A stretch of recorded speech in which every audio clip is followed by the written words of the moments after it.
Hey, what are you doing? Slush? I'm hoping you tell children this week. Stop it! Oh, okay, well, I suppose thank you very much for helping. We're telling them the story this week of Washed with Tears.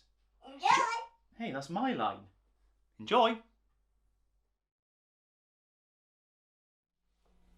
Washed with Tears. One night, Jesus went to dinner at an important leader's house. The important leader invited his important friends. They were all just sitting down to eat when a woman walked in. She was not invited, but everyone knew who she was. "Who does she think she is?" the guest whispered. "How dare she?" The woman was a big sinner, and everyone knew it. It was easy to see. After all, she had broken the rules and done bad things. The woman walked straight up to Jesus. She was carrying very expensive perfume. Now, the thing about perfume back then was it didn't come in bottles, it came in jars. And the jars were made out of precious stone, like alabaster. But here's the catch.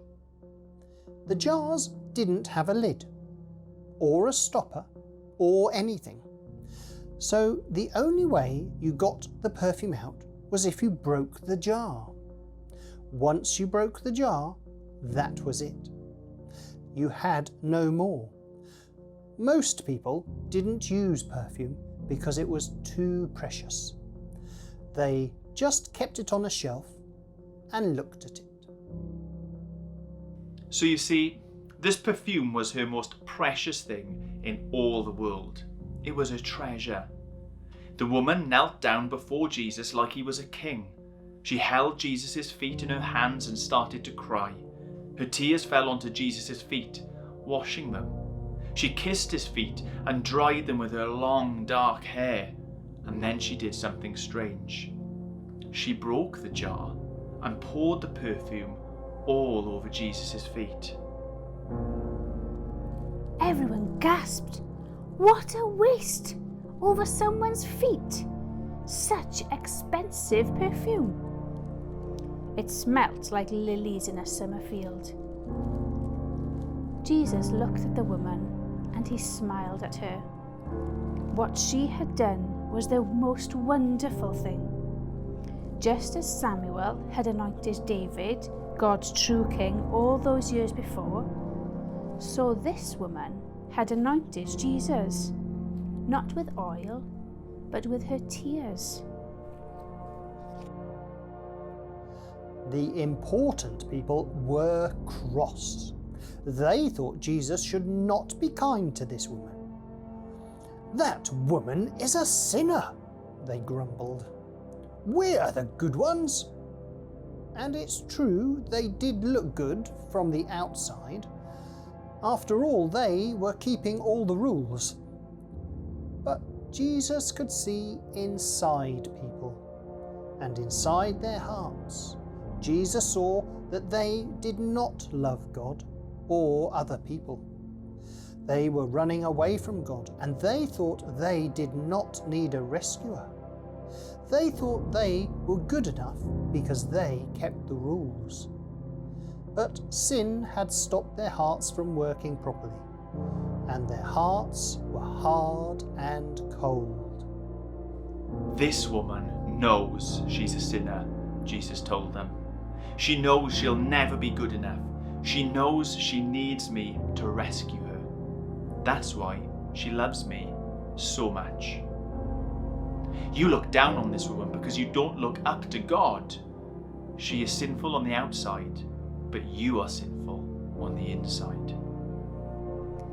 The important people shook with anger. Jesus turned to the woman and smiled. "Your sins are forgiven," he said.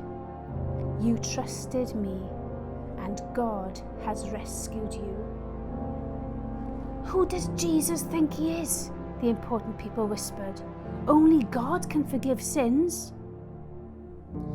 They didn't believe Jesus was God's son.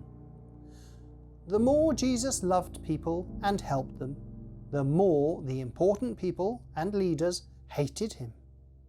They were afraid people would follow Jesus instead of them. They were jealous and angry enough to kill Jesus.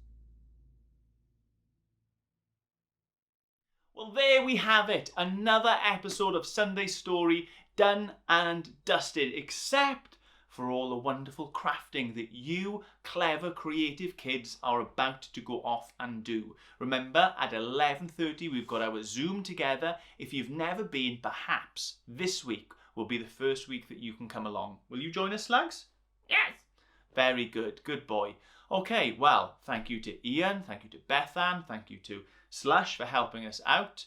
I suppose it's time for us to say goodbye. Say goodbye, Slush. Bye, Slush. No, you stupid dog.